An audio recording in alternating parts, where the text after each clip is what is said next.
지나온 삶을 주님께 감사하며 우리 함께 찬양합니다. 주 선한 능력으로, 주 선한 능력으로 안으시네. 그 크신 팔로 날 붙드시네.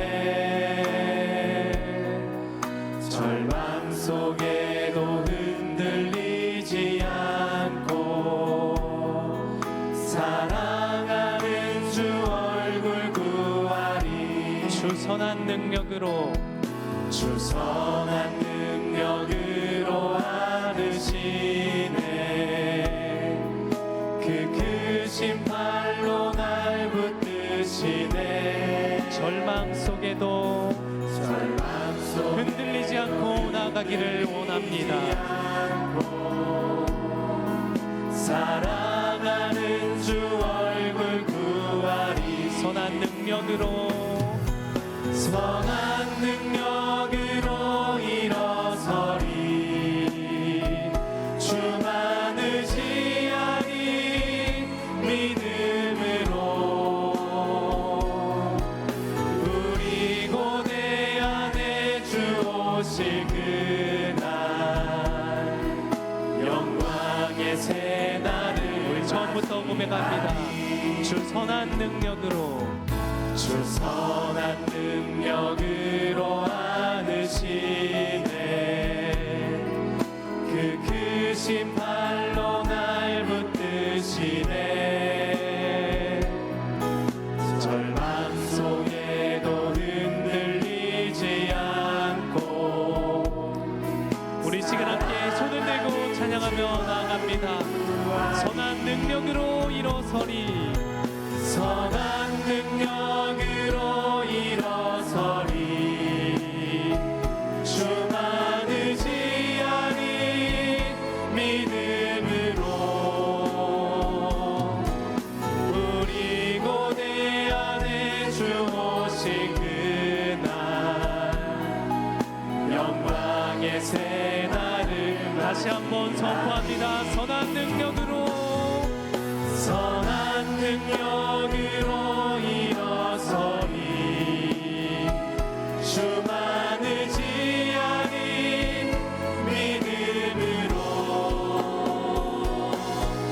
우리 고대 안에 주 오실 그날 영광의 새날을 맞이하리. 영광의 새날을 맞이하리.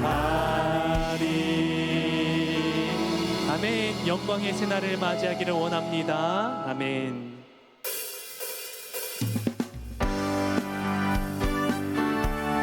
우리 시간 마음속에 근심 있는 사람, 걱정 근심 내려놓고 찬양할까요?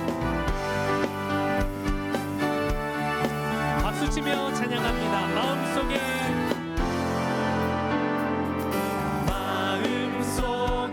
근심 있는 사람, 주 예수 앞에 아뢰어라. 슬픈 마음 있을 때에라도 2절입니다. 눈물 나며 깊은 한숨 쉴 때, 눈물 나며 깊은 한숨 쉴 때 주 예수 앞에 은밀한 죄 내게 있더라도 주 예수께. 아멘. 주 예수 앞에 아뢰어라. 주 우리의 친구니 무엇이나 근심하지 말고 주 예수께 아뢰라. 3절입니다. 괴로움과 두려움 있을 때 주 예수 앞에 아뢰어라. 내일 일을 염려하지 말고.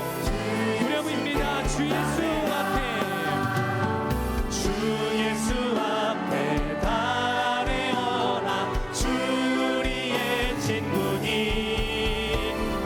무엇이나 근심하지 말고. 두려움 한 번 더 고백합니다. 주 예수 앞에, 주 예수 앞에 아뢰어라. 주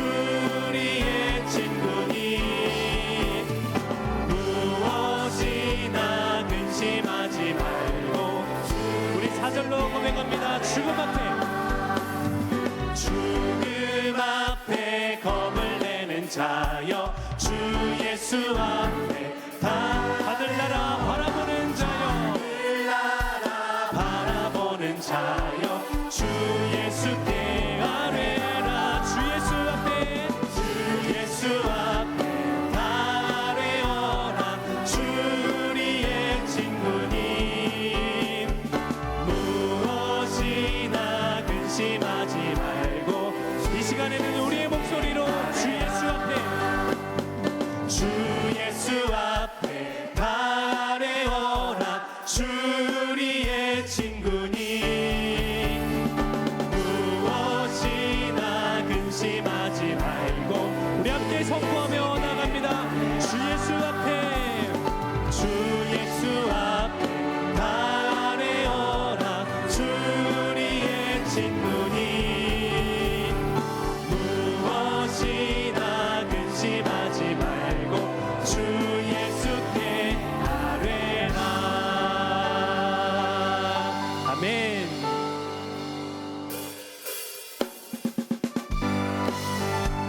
우리 시간 변치 않는 주님의 영원하신 사랑을 우리의 목소리로 고백하며 나가기로 합니다.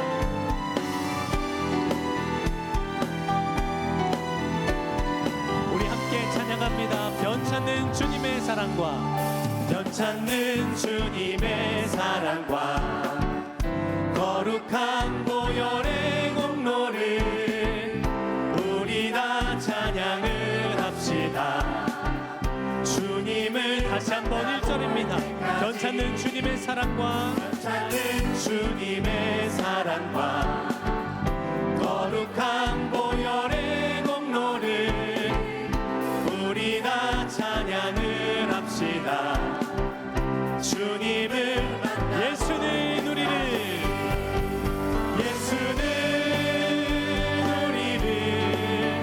깨끗게 하시는 주시니 아멘. 그의 피 우리를 눈보다 더 이게 하셨네. 우리 머리 2절입니다. 우리를 깨끗게 한 피는 무궁한 생명의 보리새 생명의 구원을 받은 자 우리 시간 함께 하나님 찬양하기를 원합니다. 예수는 우리를 깨끗게 하시는 주시니 그의 피 우리를 눈보다 3절입니다. 주님의 거룩한 보혈을 날마다 입으로 간증해 담대히 싸우며 나가세. 천국에 찬양합니다. 예수는 우리를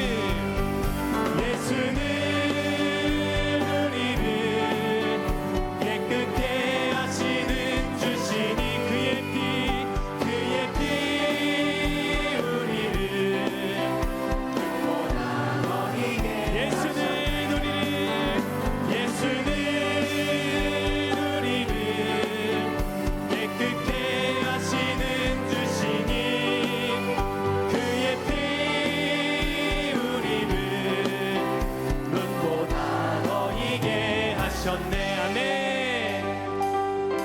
우리 시간 십자가 단단히 붙잡는 마음으로 찬양합니다. 십자가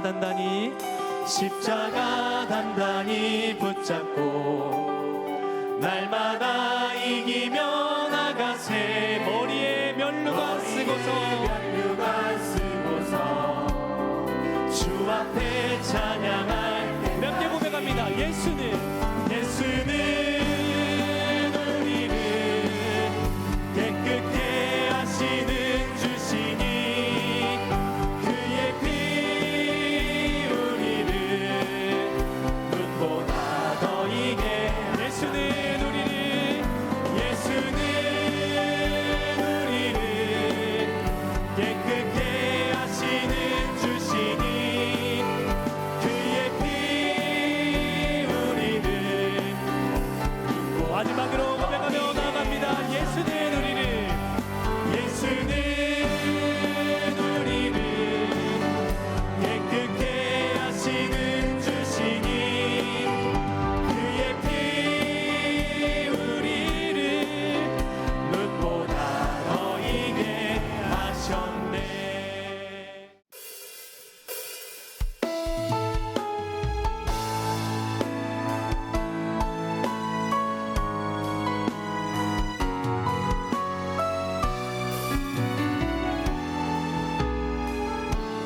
기도합니다. 하늘의 문을 여소서, 하늘의 문을 여소서, 이곳을 주목하소서. 주를 향한 노래가 꺼지지 않으니 하늘을 열고 보소서. 이곳에 임재하소서. 주님을 기다립니다. 기도의 향기가 하늘에 닿으니 주여 임재하여 주소서. 이곳에 오셔서 이곳에 앉으소서. 이곳에서 드리는 예배를 받으소서.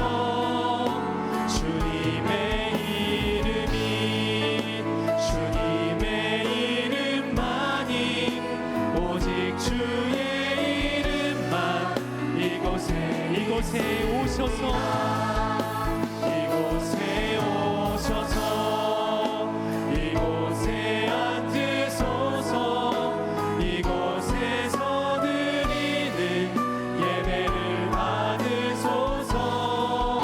주님의 이름이 주님의 이름만이 오직 주의 이름만 이곳에 있습니다.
믿음의 용기를 가지고 어떻게 이 땅을 승리하며 살아갈 수 있을까? 지난주에는 크게 두 가지를 말씀을 드렸죠. 하나는 신뢰가 필요하고 두 번째는 익숙함을 가지고 나아가야 된다라고 말씀을 전했습니다. 오늘 이 두 번째 말씀을 통하여서 더 나아가서 믿음의 용기는 내가 무엇인가 소중한 것을 지키고자 할 때 우린 연약한 존재이지만 용기를 낼 수 있다라는 말씀을 함께 나누려고 합니다. 지난주 말씀에 이 골리앗이 40일 동안이나 이스라엘과 하나님을 모욕하였죠. 너희 하나님이 얼마나 큰가? 너희 그 군대가 얼마나 센가? 나와 함께 겨뤄보자. 너희가 이기면 우리가 너희의 종이 될 것이고 우리가 이기면 너희가 우리의 종이 될 것이다. 무려 40일 아침 저녁으로 백성들의 간담을 서늘하게 하였습니다. 아무도 그 골리앗과 맞서 싸우려 하지 않았습니다. 마침내 이스라엘에서 한 용사가 준비되었는데요. 그는 바로 다윗이었습니다. 그는 정식 군인도 아니지요. 아버지의 심부름 때문에 형들이 잘 있나 도시락을 주러 그 전쟁터에 갔다가 하나님을 모욕하는 소리를 듣고 그가 용기를 내어 맞서 싸웁니다. 오늘 말씀을 보면 그가 골리앗과 싸울 때 막대기와 물매 딱 두 가지만 가지고 전쟁을 시작합니다. 너무나 보잘것없고 연약한 그 물건인데 그것을 가지고 나아가는 이 다윗의 모습을 오늘 성경은 아름답다라고 묘사를 하고 있습니다. 오늘 말씀 42절을 같이 읽어볼까요? 시작. 그 블레셋 사람이 둘러보다가 다윗을 보고 업신여기니 이는 그가 젊고 붓고 용모가 아름다움이라. 아멘.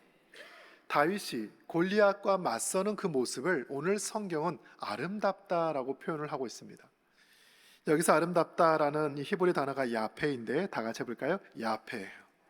이 야페라는 아름다움은 무엇을 의미할까요? 사실 이 다윗을 향하여서 아름답다라고 말했던 것은 17장뿐 아니라 이미 16장에서도 한번 나타난 적이 있었습니다. 하나님께서 사울 왕을 대신하여 이새의 집에서 그 아들 가운데 한 사람을 왕으로 세우겠다 사무엘에게 말씀하십니다. 사무엘이 기름을 가지고 이새의 집을 방문하죠. 이새의 큰아들 엘리압을 보고 키도 크고 멋지게 생겼는데 혹시 이 사람인가? 그에게 기름을 붓고자 합니다. 그때 하나님께서 말씀하시죠. 나는 중심을 본다. 나는 사람을 외모로 보지 않고 그의 마음의 중심을 본다. 사무엘에게 그 엘리압이 아니라고 말씀하십니다. 제일 막내였던 다윗이 나타나자 그를 위해서 하나님께 묻고 또 기름을 부을 때 16장 12절 말씀 보면 그에게 이렇게 표현을 합니다. 이에 사람을 보내어 그를 데려오매 그의 빛이 붉고 눈이 빼어나고 얼굴이 아름답더라 라고 말을 하고 있어요. 사무엘이 다윗을 처음 만났을 때도 아름다웠고 지금 골리앗과 맞서 싸울 때도 그의 용모가 아름답다라고 기록을 하고 있습니다. 여러분, 이 야페라는 아름다움은 어떤 아름다움을 의미할까요? 이것은 우리 인간적으로 보기에 정말 멋지고 예쁜 외형적 모습을 뜻하는 것은 아닙니다. 이 야페는 하나님께서 함께 하신 아름다움, 하나님께 영광을 올려드리는 그 삶의 아름다움을 표현하는 거예요. 사람을 향하여서 아름답다라고 말했던 이 야페라는 단어가 어디에 또 쓰였을까 찾아보니까 우리 창세기 39장 6절 말씀 요셉을 향하여 이와 같이 표현합니다. 함께 읽어볼까요? 시작. 그 주인이 그의 소유를 다 요셉의 손에 위탁하고 자기가 먹는 음식 외에는 간섭하지 아니하였더라. 요셉은 용모가 빼어나고 아름다웠더라. 아멘. 요셉이 억울하게 애굽의 노예로 팔렸습니다. 형들에게 배신을 당했어요. 그곳에서 열심히 일을 합니다. 일을 너무 잘하니 그 보디발 주인이 먹는 것을 뺀 나머지의 모든 일을 그에게 맡겼습니다. 지혜롭게 일하고 성실하게 일하고 아주 똑똑하게 일하는 요셉을 향하여 성경은 아름답다라고 말을 하고 있습니다. 여러분, 노예가 아름다워봤자 얼마나 아름답겠습니까? 찢어진 옷, 헤어진 신발, 헝클어진 머리, 그의 삶이 무슨 아름다움이 있겠어요? 다윗은 목동으로 평생을 살아왔습니다. 들판에서 먹고 자는 그 친구가 아름다워봤자 얼마나 아름답겠습니까? 이 앞의 아름다움은 인간적 외형의 아름다움을 뜻하는 것이 아니에요. 첫 번째 그 아름다움은 하나님께서 함께 하시는 아름다움인 줄 믿습니다. 수많은 전쟁터와 인생의 위기 가운데서도 나와 함께 하시는 그 하나님을 바라볼 때 하나님께서 그의 삶을 아름답게 인도해 주시는 거예요. 요셉이 성실하게, 자신은 억울하게 노예로 끌려왔지만 성실하게 그의 삶을 감당하는 모습을 성경은 아름답다라고 말합니다. 다윗이 들판에서 양을 키우고 또 하나님의 이름을 위해서 전쟁터에서 골리앗과 싸우려는 그 모습을 성경은 아름답다라고 말을 하는 거예요. 그렇다면 우리의 삶에는 어떠한 아름다움이 필요할까요? 하루하루 살아가는 내 삶의 자리에 나에게 주어진 일이 크든 작든 그 일을 통하여 하나님의 영광을 위해 살아갈 때 우리의 삶을 하나님께서 아름답게 하실 줄 믿습니다. 여러분, 이 시대는 아름다움이 필요한 시대예요. 러시아 소설가인 도스토옙스키의 백치라는 소설을 보면 그 소설에 이런 구절이 있습니다. 다 같이 볼까요? 아름다움이 세상을 구원한다. 아름다움이 세상을 구원한다라는 그 한마디 내용이 기록되어 있습니다. 이 소설에는 당시 미시킨이라고 하는 공작이 등장하는데 아주 순수한 사람이에요. 몸은 좀 연약했습니다. 도스토옙스키는 바로 그 미시킨이라는 그 사람을 현대판 예수님을 생각하고 그려냈습니다.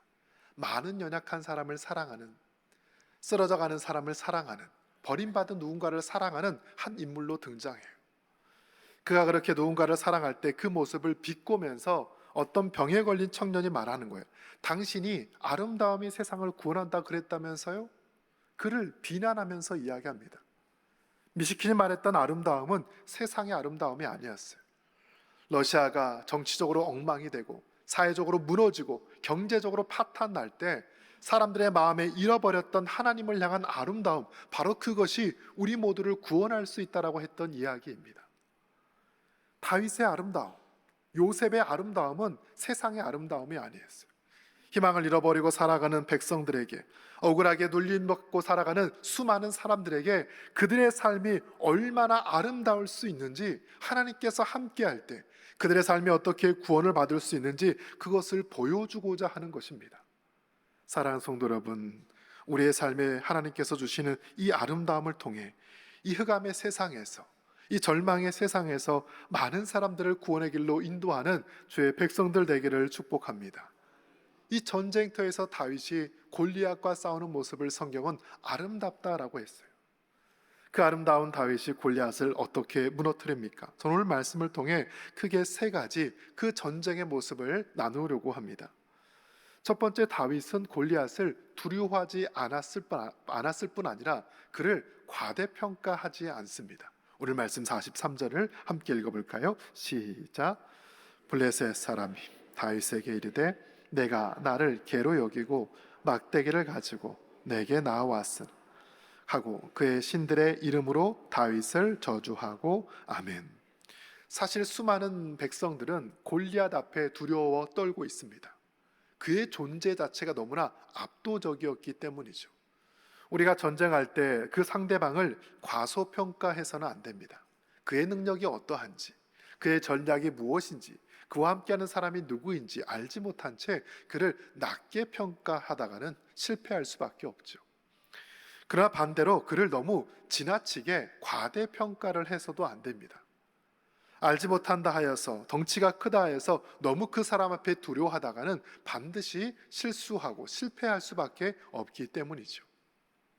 여러분, 성경을 보면 그 하나님의 일을 진행하는 과정에서 두려워서 상대방을 지나치게 높게 평가해 실패했던 사람들이 있습니다. 가나안 땅을 정복하기 앞서 12명의 정탐꾼을 보내는데 그 12정탐꾼이 각각 돌아와서 이와 같이 보고를 하죠. 우리 말씀 민수기 13장 32절 33절을 함께 읽습니다. 시작.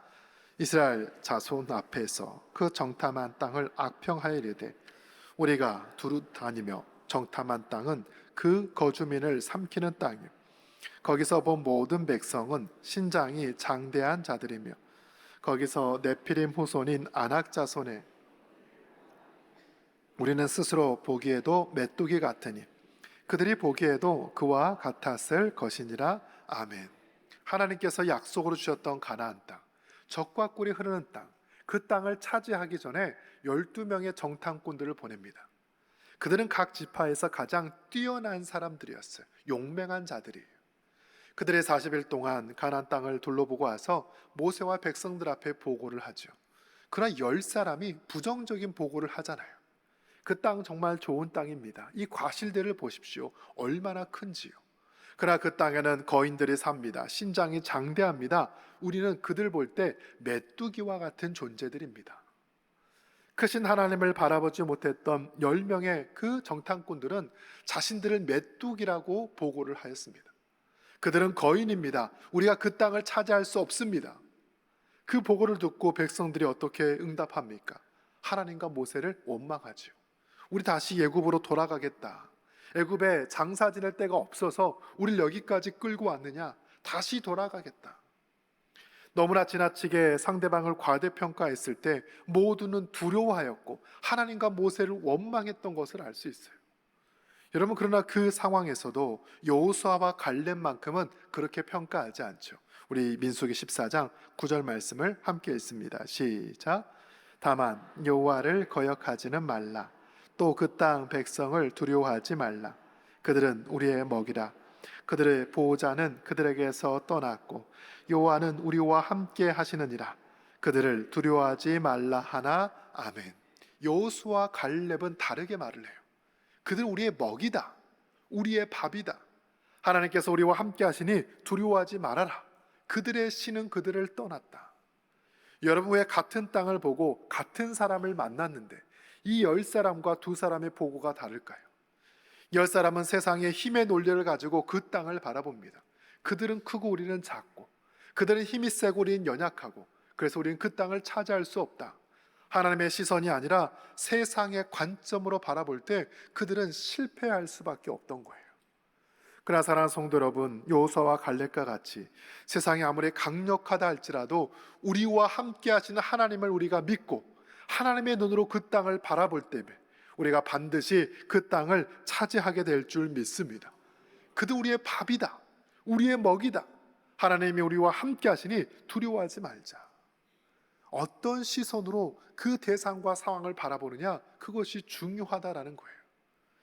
10사람의 부정적인 보고를 들었고 하나님을 원망하고 모세를 원망했던 백성들은 어떤 삶을 삽니까? 정말 그들의 입술의 고백과 같이 가나안 땅에 들어가지 못합니다. 나머지 40년을 광야에서 방황하다가 거기에서 죽고 광야에 묻히고 말았어요. 그러나 그들 우리의 먹이다, 우리의 밥이다라고 말했던 여호수아와 갈렙은 그 땅을 차지했을 뿐 아니라 하나님께서 약속을 주셨던 그 성들을 통해 많은 사람들 앞에 인정과 존경을 받게 되었습니다.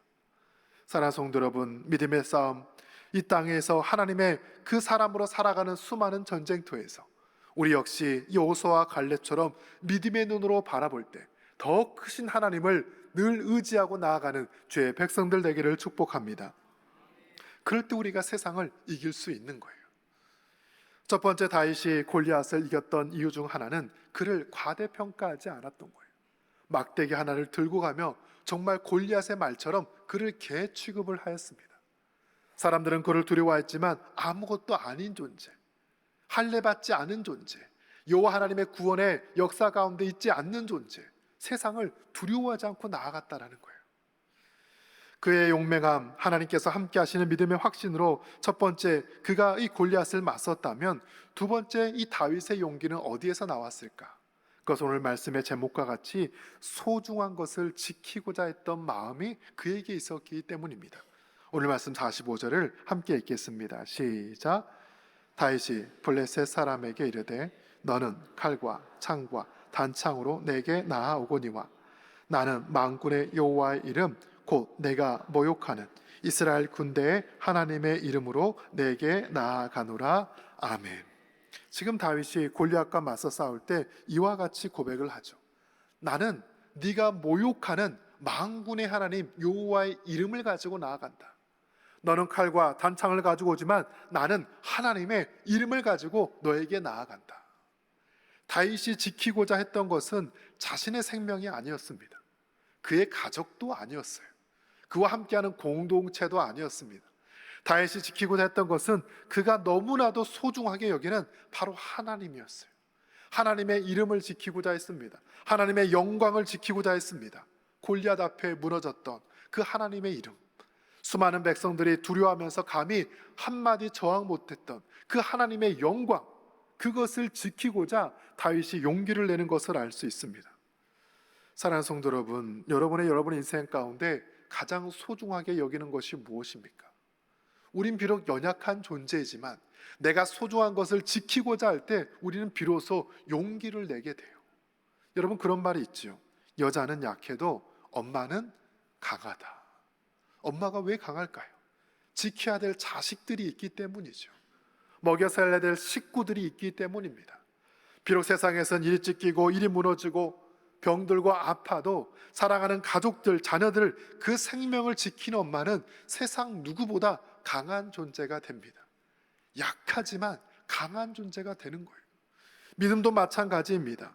골리앗이 하나님의 이름의 그 영광을 지키고자 자신의 생명을 내어놓기를 마다하지 않았어요.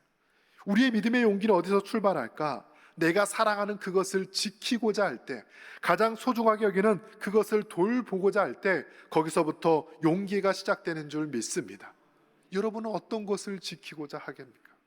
우리는 하나님의 이름을 지키는 사람들이에요. 하나님의 영광을 지키는 사람들입니다. 하나님의 백성들을 지키는 사람들이에요. 말씀을 준비하면서 생각났던 책 한 권이 엔도 슈샤쿠의 침묵이라는 책이었습니다. 아마 많은 분들이 읽었을 거예요. 이 책은 영화로도 나와 있습니다. 17세기 일본 기독교를 배경으로 하는 책입니다. 지금도 나가사키에 가면 이 엔도 슈샤쿠의 문학관이 있습니다. 이 책의 배경이 되었던 사건들, 그 마을들, 교인들, 또 순교했던 많은 사람들의 이야기가 있죠. 언젠가 한번 우리가 순례지로 방문하고자 합니다. 17세기에 일본의 선교사들이 파송되었죠. 책을 보면 당시 포르투갈의 예수의 선교사였던 페레라 신부라는 사람이 그 일본 땅의 선교사로 갔습니다. 그는 이 포르투갈에서 굉장히 존경받았던 사람이에요. 많은 제자들이 있었습니다. 그와 따르는 많은 신도들이 있었어요. 아시아 땅 그 불모지 일본의 복음화를 위해서 그가 선교사로 자청하여 떠났습니다. 열심히 복음을 전하며 많은 사람들에게 세례를 주고 교회를 잘 키워나갔는데 어느 날 핍박이 오기 시작하였고 이 페레이라 신부가 그만 배교했다라는 소식이 고국에 들려왔습니다. 예수님을 배신했다, 부인했다라는 소식이 고향 땅에 도착한 거예요. 많은 사람들은 실망하였고 그게 정말 사실인가 궁금해했습니다.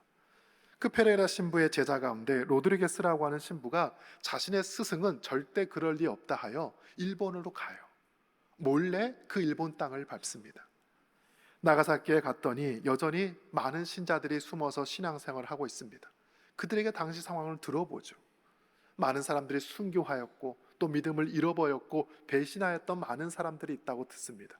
그의 스승이 역시 배교했다라는 이야기를 들어요. 너무 상심이 컸지만 남아있는 신자들을 돌보고 있었습니다. 그러다가 그만 일본 정부에 발각되고 말았어요. 이 로드리게스 신부와 그 일행도 순교의 지금 자리에 서 있습니다. 너희들이 예수님을 모른다고 부인해라, 믿음을 버려라, 그러면 살려주겠다. 끝까지 믿음을 버리지 않죠. 그 모습을 보고 일본 신자들 한 명 한 명을 죽입니다. 거꾸로 매달아 죽이고 바다에 그 기둥에 묶어서 수장시키기도 하고 그렇게 비참하게 하나하나를 죽여가는 거예요. 그러면서 예수님의 그 얼굴이 그려져 있는 그 동판을 땅바닥에 넣고 이 얼굴에 너희 발을 올리면, 이 얼굴을 발로 밟으면 저 사람들을 살려주겠다. 너희가 할 수 있느냐? 그때 로드리게스 신부가 자신의 스승을 떠올리죠. 그렇구나. 우리 스승이 배신했던 거는 다른 게 아니라 수많은 성도들을 살리기 위해서 예수님의 얼굴에 발을 올렸구나. 이 로드리게스도 고민합니다. 그럴 때 하늘로부터 음성을 듣죠. 밟아도 좋다. 내가 너의 아픔을 안다. 나는 너에게 밟히기 위해서 이 땅에 온 것이 아니냐. 나를 밟아라. 로드리게스 역시 그 예수님의 얼굴에 발을 올립니다. 그리고 많은 신자들을 살려냈어요. 이 소설은 내 믿음의 양심을 지키는 것과 많은 사람을 살리는 것, 무엇이 더 진정한 믿음인지를 질문합니다. 때로 우리가 누군가 그 소중한 것을 지키기 위해서 나 자신을 내려놓을 때가 있어야 돼요. 내 자존심도, 내 인격도, 내 양심도, 내가 살아온 모든 삶의 그 업적들도 소중한 생명을 살리기 위해서 그것을 내려놓을 때 하나님께서 우리를 아름답게 사용할 줄 믿습니다. 이것이 진정 소중한 것을 지키는 용기이죠. 다윗은 그가 지키고자 했던 것이 무엇이었습니까? 자신의 생명이 아니에요. 골리앗과 블레셋 사람들이 모욕하는 하나님의 그 이름을 지키고자 했던 거예요.